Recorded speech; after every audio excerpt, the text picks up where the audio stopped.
everyone, we are Geeks Not Nerds. I'm Captain Logan. And I am Vince. Vince, today we're going to talk about superpowers. No. Yeah. We never do that. I know. We're turning into one-trick ponies, aren't we? Vince, today we're going to talk about what makes superheroes too overpowered. How many superpowers do you have before you are overpowered? Yeah, I made a joke that we're one-trick ponies. This is interesting. This is significant. People talk a lot about superheroes that are overpowered. If you give a character too much power, then a lot of people think that you start to take their humanity away. Mm-hmm. I think that a character who lacks certain superpowers, or not certain superpowers, but lacks in an overall I lack number lots of of superpowers. I think superheroes who lack in those powers are a little more relatable in some way, or at least people see them as more relatable, whether they truly are or not. I mean, because I would say morally a person could potentially relate to Superman as easily as they could to Batman. So, I mean, there's a person who's striving to do the right thing at all times, and a person who's striving to do what he considers to be the right thing in the face of people who might consider him not doing the right thing.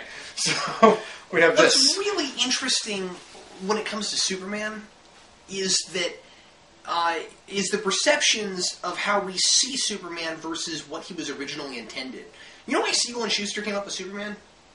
Because they were little scrawny guys, and they liked the idea of being more powerful. So they created a hero they could look up to. Huh. That makes sense. Yeah. And now we look at characters more in how they're relatable. We look at them more in story terms. Is it a sympathetic protagonist? You can look up to characters more easily. We have this idea in our modern modern perceptions. If that character strives against adversity, but you also have things in common. I mean, maybe.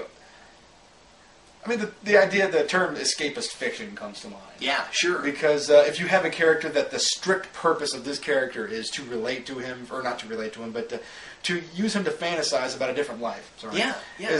It makes sense to me that what you're essentially doing is creating some sort of Mary Sue fiction where you're trying to live out an alternate reality. That's right. The question then becomes one of taste. Do you prefer to read about someone that you'd like to be versus someone who you're already like?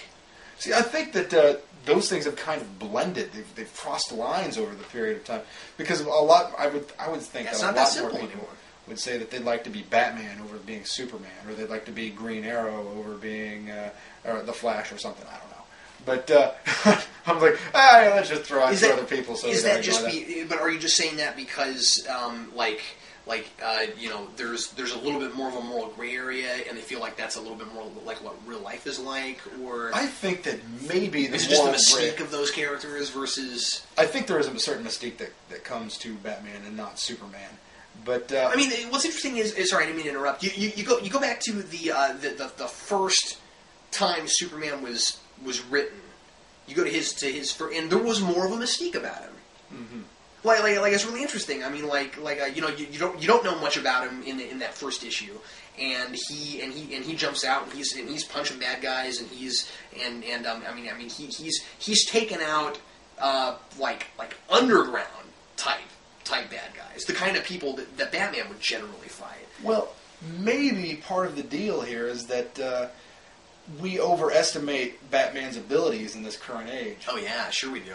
I mean, look at Teen Titans, and I know Batman's not really a big part of that. I'm talking about the cartoon series, but Robin was kicking butt and taking names. Robin was probably the most powerful character on there, and he's just a dude with a staff. Yeah. I mean, the chance of him defeating an entire alien armada like he was seemingly characterized as being capable of is highly impossible for a teenage boy to do. However, I think that maybe Superman and Batman have sort of traded places. Well, and in that instance, and this is getting somewhat off topic, but with the idea of relatability, also teenage boys are going to find it, somewhat endearing. Hey, look, there's this kid my age or close to my, I'll be this age in 4 or 5 years, and he's taking out a whole alien armada. I can put myself in those shoes. I like that, I want to live up to that. But anyway. So it would make sense to me that that even Batman nowadays is overpowered. I mean, maybe it was overpowered back then, but I would say Superman, I always hear, is overpowered. And he's the one that everybody comes back to because, he's invulnerable. He has X-ray vision, he has laser vision, he has all these, or heat vision, whatever. But he has flight, he has all of these various different powers that make him untouchable. Mm-hmm. So therefore, in order to hurt him, make him untouchable. Yeah, can make him. So therefore, the only things that can really hurt him are kryptonite and magic. Yeah. So, and a ridiculous amount of brute force if you're Doomsday. Yeah, apparently. But so that makes him a hard character to write. But you can still write good stories with Superman. It happens. Oh yeah, read them. Yeah, absolutely. I've never come down as hard on that, and I mean, I've always really liked Superman, at least, since I was really little. I don't know why, but I remember when I was like 7 or 8, really not liking Superman for some reason. But after that, I did, and I think the thing for me is that it seems to me like that comes with its own set of problems. Where Superman's problems become more internal than external. Sure, it's harder for bad guys to hurt him, but he's going to be in a lot more morally ambiguous places. You have the ability to stop anything. When is that an appropriate thing to do? I find that interesting. It's the reason that Dr. Manhattan is an interesting character because he has the power to do anything. He's more powerful than Superman in a lot of ways. Mm-hmm. And he really is that. He was Alan Moore's answer to Superman, and Alan Moore said, well, you got a character that's that ultra powerful. You have a Superman, and and he can do anything. What's the morality there? What's he gonna what's he gonna do? Is he gonna be able to step back, or is he gonna kind of take over without really officially being the ruler of the world? And that's what they do with him. You see, in my mind, I always found Dr. Manhattan to be fascinating. He wasn't he wasn't overpowered in the sense that, oh, I don't find him a relatable character. Now, maybe part of that is because Alan Moore made him a human first. There's that. But even still, even if he didn't have that, he has his own set of problems, and also the whole I can't relate to humanity. Superman didn't have that. Superman, and it's interesting too because Martian Manhunter, he looks like Martian Manhunter to me. Dr. Manhattan, was human. Mm-hmm. And now, because of the way he perceives time and the way he perceives everything, he can't relate to humanity anymore. But Superman never had that problem, and yet he's so far removed from what normal people can do that he could do anything he wanted to, and he makes these choices and he chooses to live like a human being. And I think Alan Moore thought that what he was doing was a little more realistic. If you had this much power, you would be separated from the culture. No matter how you were raised, no matter what your background was, you just couldn't help it. I don't know if he's right, but it's interesting. If you look at the word or the idea of the term overpowered, that means that you have too much power. Mm. So therefore, and I think what people are really getting at is that the character is too powerful to be relatable. However, I think what we're saying right here with this comparison between Superman and Dr. Manhattan is that your character, if written in the right context, is relatable.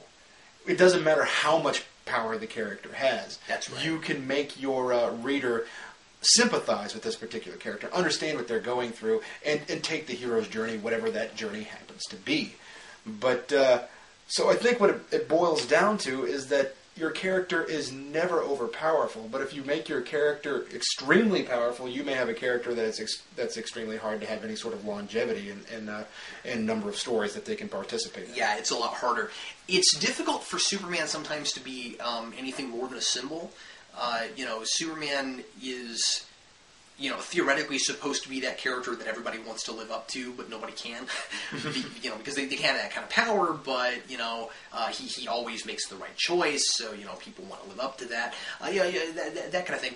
I think more often, and this isn't anything against Superman as far as that goes, but I think with the exception of him, because he's got he's got this extra thing. He's got that symbolic longevity, that you're talking about, that no one else has what he has. I mean, yes, Batman's extremely popular, and even now more so than Superman, but for different reasons. I think Superman stuck around because he's a big American symbol. That's it. So that's right. I mean, if we didn't have that, if he was just an ultra dude and he had every superpower in the book, but had no connection to America, I think he would have been gone a long time ago. Yeah. Well, there were others. I mean, Shazam was never nearly as popular. Well, actually, I think in his heyday, Shazam actually was outselling Superman for a minute. But anyway, regardless of that. I think that, with the exception of Superman, more often than not, the best way to make really, really powerful characters sympathetic, or at least likable, characters that we want to read about, is to make them tragic characters. Again, where you have more of an internal conflict than an external conflict. They're tragic because what they really want is to be like everybody else.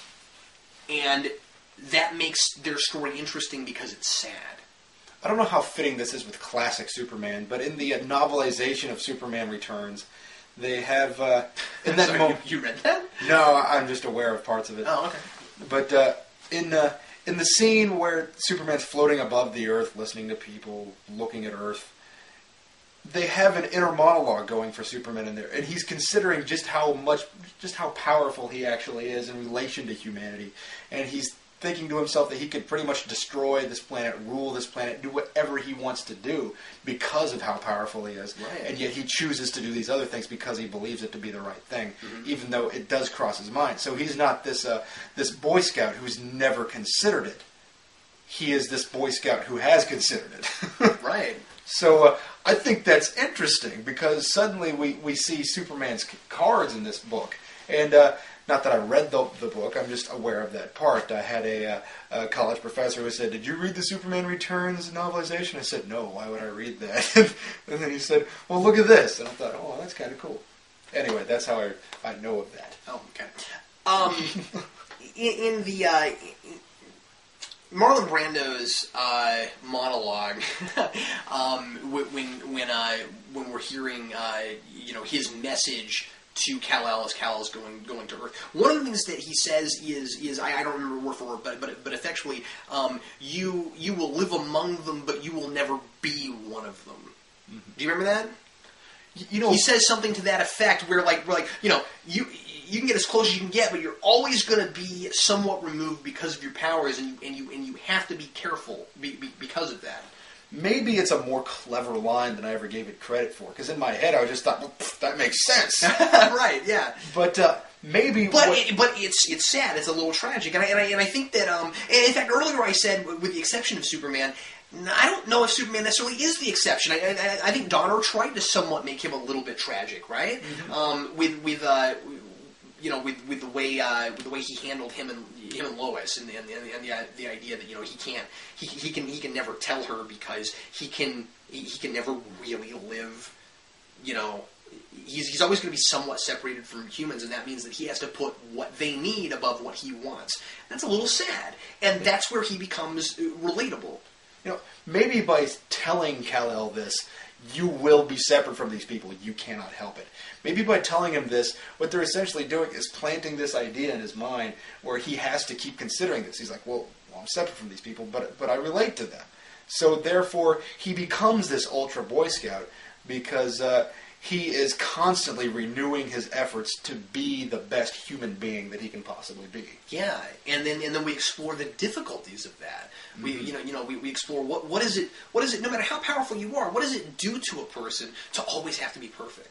Mm-hmm. I personally find that interesting. I think that's maybe part of why I like Superman so much. And I think that your really powerful characters, this is the way to play them. Is that their responsibility to humanity outweighs anything they might want. And we learned in writing school to make characters and stories interesting. You have a protagonist that you give them something that they want, and then you see whether or not they get it or whether they can get it. You get a really overly powerful character like that, and the sad part is they may strive for it for a minute, and the thing they learn is that even wanting that for that person is too selfish. Mm-hmm. That's sad. I think it's interesting. Yeah. So where I come down on this is that there's no such thing as overpowered. There's just such a thing as bad writing. I think there is such a thing as overpowered under the context of longevity. Because if you want to have a billion stories, you might not want to give your character every power under the sun. Yeah, that's absolutely right. Boy, I don't know. It might sound pretentious for me to bring this up. I don't like to compare my work to good things. But I will mention that the big I have a ridiculously ultra powerful character in my book. And it's only going to be 2 novels for that exact reason. My character, who consistently is gaining more and more superpowers, and eventually will become the most powerful thing there is. There's nowhere to go after the second book, and I was aware of that when I came up with it. So I think that becomes the problem with really super powerful characters that last for 70 years. Is where do you keep going with them? Mm-hmm. That's the tough part. Well, also, the super powerful character in your book is not the featured character. It's not the... She's in the second book. Oh. Well... There's that, yeah. But no. She does become the protagonist in the second book. But anyway, regardless of all of that. Yeah, so what do you think, Vince? I mean, like, do you think that... you think that you could ever get to a point where you're just like... No, if you give that character those powers, then... I think it really depends on what the guy does with it. Because if you give the character every power under the book, and it suddenly is entirely Mary Sue fiction, then I'm not going to care. And those things certainly exist. You can find webcomics like that. I mean, there's a reason why some people are published and some people are not. That's not to say that the webcomics aren't good, because some of them are. But... That's part of the... And that's not to say that all published things are good. But no, it's not. No, it's not. Hey, Twilight's a movie and a book, and there's a comic book. On that note, that just happened. On that note, what do you think about this? What do you think about overly powerful characters? Leave your ideas in the comments. Also, let us know if there's something you'd like us to talk about in the future. And thanks a lot for watching. I'm Captain Logan. And I'm Vince. And we'll see you next time.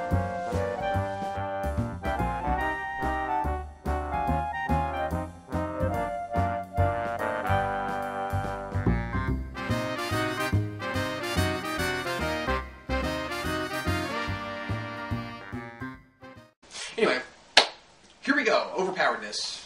Let's see if we can do this off the cuff. I don't even... Alright. Yeah.